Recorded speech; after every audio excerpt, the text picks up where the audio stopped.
history to give us the Old Testament, and the New Testament.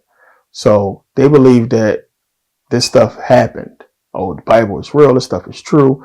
But these so-called Hebrews are lying about the Israelites because they see what I just told you. They see that, well, wait a minute. During this time, our people was out conquering. So this can't be, you guys. You guys lied and put yourselves into our history. So this is what these people believe. This is what Joseph Yehuda believes, because you'll see a lot of the people who push his book, they're Christians. They believe in this stuff.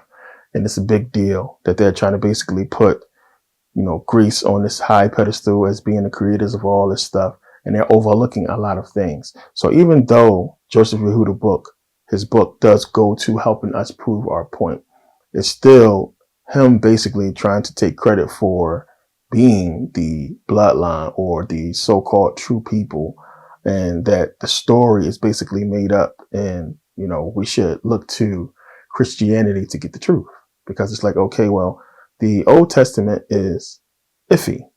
It's iffy. But if the New Testament is true and this whole thing is, with Jesus is real, then we have some type of holy connection to all of this that they should be given credit for, especially since you have the Septuagint written in Greek, and then you have the New Testament written in Greek in the beginning, and all this stuff being read in Greek over hundreds of years. So he's saying down here, he's talking about Hebrew letters along with their pronunciation. And Hebrew appears on the left, the equivalent Greek letters and their pronunciation in the middle, and the Arabic letter and pronunciation on the right.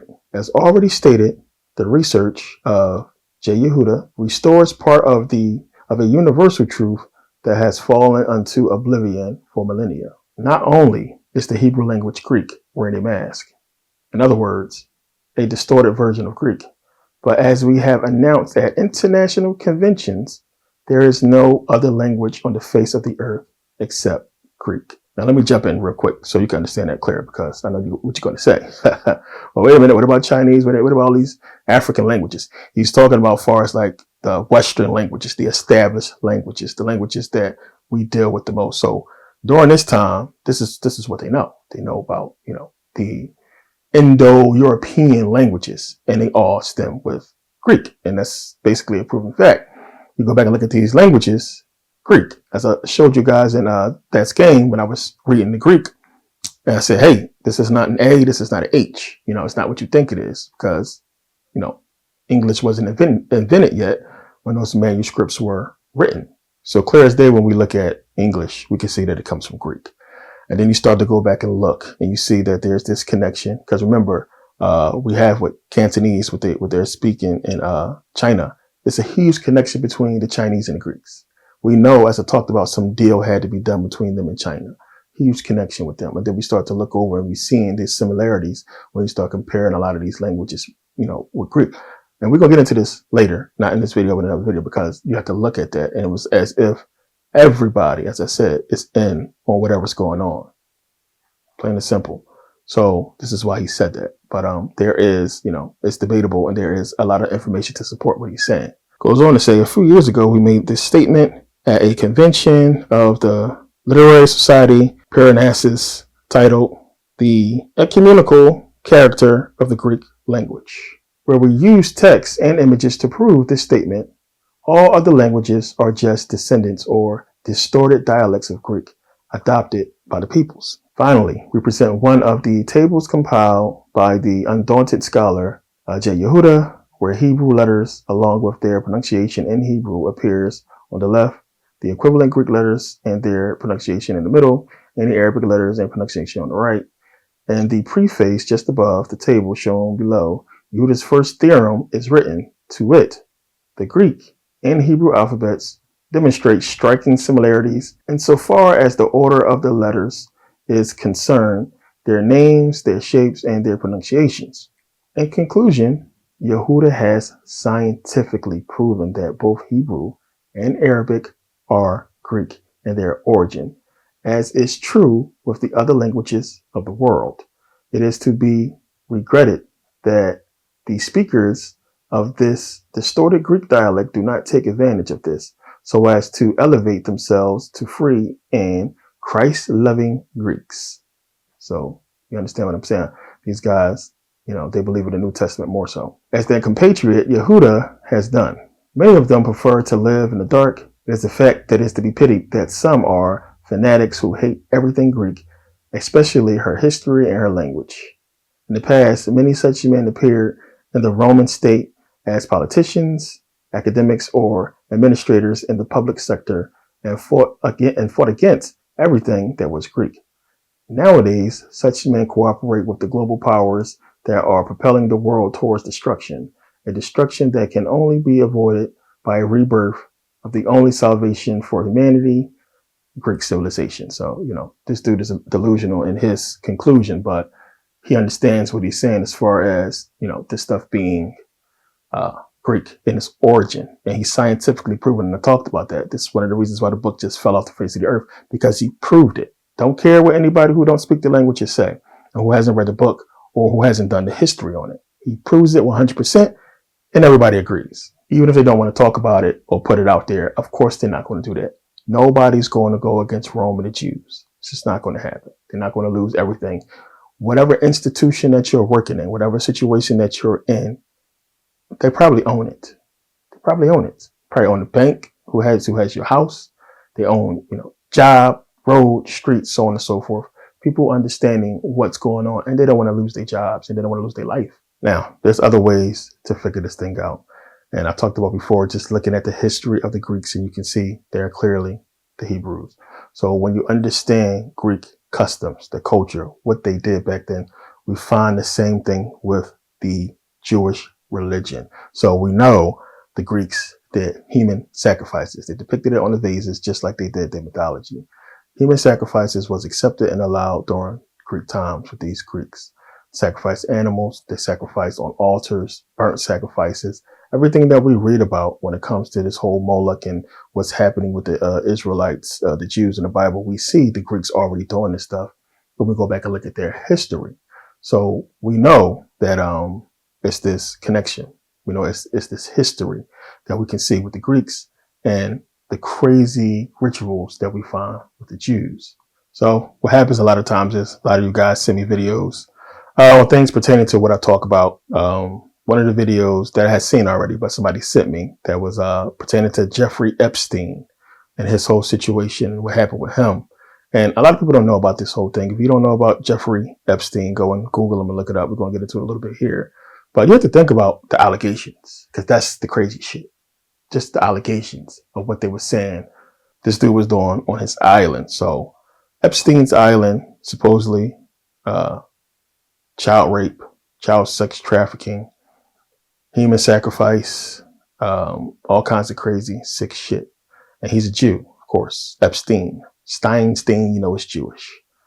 And everything that happened with him, and he was supposedly, keeping tabs on some of the elite and famous people that came onto his island. Basically, if you are named to be on his island, you are complicit in the murder and, rape of little kids, little boys and girls and women and, all kinds of crazy sick shit that's supposed to have happened on there. But when we get into the Jewish understanding of this, which we will in a second, you connect these dots. But then you have to look into the Bible, because the Bible makes it crazier. Because remember, in the Bible, you're Jewish. It's giving us the understanding that the Jews are allowed to do this. So if you remember, this is Deuteronomy 20, 13 and 14. It says, "And when the Lord thy God hath delivered it into thy hands, thou shalt smite every male thereof with the edge of the sword. But the women and the little ones and the cattle and all that is in the city, even all the spoils thereof, thou shalt take unto thyself, and thou shalt eat the spoils of thine enemies, which the Lord thy God hath given thee." 21, 11 through 14 says, "And seeth among the captives a beautiful woman, and have a desire unto her, that thou wouldst have her as thy wife. Then thou shalt bring her home to thy house, and she shall shave her head and pare her nails. And she shall put the raiment of her captivity from off her, and shall remain in thine house. and bewail her father and her mother a full month. And after that thou shalt go in unto her, and be her husband, and she shall be thine wife. And it shall be, if thou have no delight in her, that thou shalt let her go, whether she will, but thou shalt not sell her at all for money. Thou shalt not make merchandise of her, because thou have humbled her. So what it's basically saying right here is, if during your pillaging, doing the stuff that you're doing, after you conquer, you see a woman that you want, you can take her. She's yours. And you basically talk her out of everything. And she has no choice but to conform to what you say and to be yours. But if you don't like her, you can't sell her. You got to let her go. You understand? How stupid. Well, if I like her, of course, I'm going to take her. So if they see a girl that they like, they can take. So you have to understand how this goes into everything that we're seeing and how this fits into this so-called, sex trafficking ring. Well, it's clearly just ritual sex trafficking. And these people doing exactly what the Bible says. It's going to make more sense in a second. But this is what they've been doing. So Epstein is involved because he's a Jew. This is what they believe. And what you're going to see in this video, what the Bible's saying, they're doing. And of course, remember Numbers 31, basically telling you can kidnap little girls, kill little boys, and do what you want with the little girls. So it's basically telling them they can take little girls. So we have been seeing this for a long time. We've been seeing this connection with the church, with these, religious people, and this child sex trafficking. There's stuff we see in the movies, the stuff we keep hearing about. And it's like, what the hell is this all about? What is going on here? It's something that, when you start to dig into and you trace it, you start tracing it back, it's going to go back to the Jews. Now, we're going to get into, at the end of this video, another connection. But remember, we're seeing this with the Jews. We're seeing this with the priesthood. We're seeing it with celebrities. We're seeing it with famous people, rich people. There's something that's going on. What is this about? And this is the Babylonian Talmud. And you can pause and read this for yourself, but I'm not going to read it. But it's basically talking about how they are allowed to basically have sex with little boys and little girls. How they are able to do sick shit, these Jews. So anybody who has went and studied it, and I showed you Babylonian Talmud, the folio it is, and you can go and take a look at it yourself and read through it and see, what they're allowed to do and why we are seeing these connections with this child sex stuff and everything that's been happening. Because if you understand everything we've been seeing for years, everything about child sex trafficking, everything we've been seeing about organ stealing is in there saying that they are allowed to do it. Understand, as I talked about universal law and how it has to be, on par with what, is right. The crazy thing is, and this is how, you got to understand how this works. Now, why did Hitler hate the Jews, right? Real quick. So remember, if you go back and look during that time, they are so good at hiding history. There was a huge situation where the Jews, everywhere they went, were proven to be frauds, scammers, shysters, so on and so forth. And everywhere they went, they would get kicked out. It was a big deal. Everybody understands this.